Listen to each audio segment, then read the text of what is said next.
Joe Terranova, I want to turn to you with that. I was just looking at the things that are the names that are having the biggest negative impact on the S&P. It's not surprisingly Meta and Microsoft, but it's NVIDIA, it's AMD, it's Oracle. It's all those names that have been powering the market higher so far this year.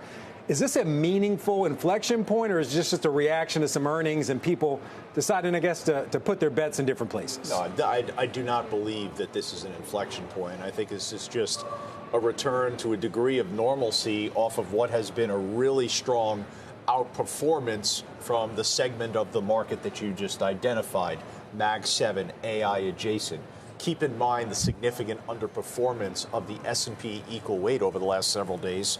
We were citing statistics that the differential in performance between the S&P and the S&P equal weight was the largest that we had seen since the 1990s. So if you run an equally weighted strategy, I'll raise my hand. Okay, when you run that equally weighted strategy, a day like today offers a degree of relief. S&P equal weight is up about 40 basis points. So you're kind of getting a little bit of a return to normalcy more than anything else. We'll dig into the numbers as it relates to three mega caps that reported. There was some good there. There was some bad there. But I think the commonality of all of it was about, OK, what's your cloud revenue? Because that's how we're going to see if you're monetizing the AI spending. And what are you thinking about looking forward in terms of your AI spending, and where's that capital going to be coming from? All right, speaking of commonality, Microsoft and Meta, they have one thing in common, taking that charge. You know, investors don't seem to like surprises. Other than that, they seem like pretty good reports, Steph. Other than raising the CapEx, was there something else in those two reports that you didn't like that you think justifies these downside moves? No, I thought these quarters both of them were very good. Expenses. That's the sensitive point for all of these stocks. How much are these companies spending? We know they were going to spend $400 billion in CapEx, the big ones, the big names this year. Now it seems to be even a little bit more. So for me, I looked at Microsoft, and I was not an owner yesterday. I am now an owner today because I'm looking at this report, and they beat in all three segments. They beat revenues by 3%. They had commercial bookings up 111% year over year. Their RPOs grew 51%. That's future look at revenues to come. Azure, I know everyone wanted 40% Azure growth. They got 39%. I think that is silly because it expanded 200 basis points, but that was the sticking point. They wanted a clear beat. I think that still is very, very positive. And so to me, down 3.5%, 4% when it opened this morning, I started adding to a position. You know, in all fairness, that 40% was kind of the whisper number. They did actually beat the estimates according to Street account, but the 40% was kind of that number out there in the street lurking.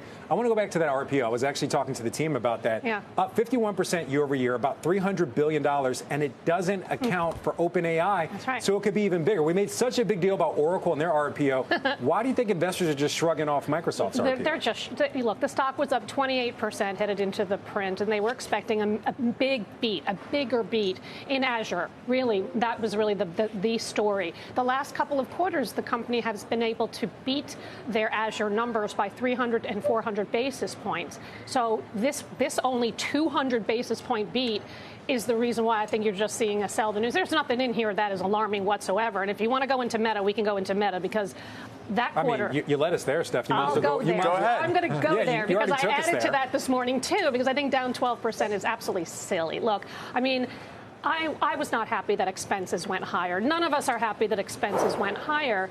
But the higher expenses are leading to very strong growth. You're going to see 21% growth this year in total revenues, operating margins at 40%. If you look at what they actually reported in the quarter, they beat revenues by 400 basis points and grew 26%. Operating margins also beat at 40.1%.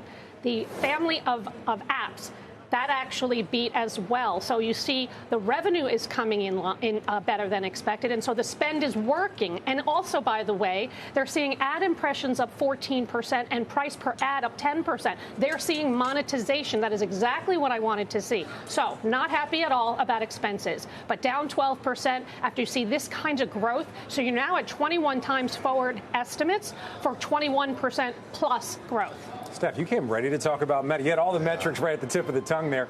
Jim, I don't want to leave you out of this one. You own Alphabet. I mean, everything was pretty good. Everything was pretty good. One of the things that really stuck out to me was the Gemini numbers, the monthly numbers. I mean, trailing OpenAI by a lot. It was $650 million a month compared to like $800 million a week. So there's a big gap there. But is that encouraging when you're seeing that growth from Gemini at the same time the search numbers beat expectations? Yeah, the search numbers beating expectations is very encouraging. So is the fact that the cloud services, Frank, were up 34%, and YouTube's doing well, et cetera, et cetera. I mean, basically, this is a multi-cylinder engine that is firing on all cylinders. I think what is intriguing, though, is where you started, because if you go back 5 months ago, we had a big controversy in the markets about what exactly was going on with the search business at Alphabet, at Google.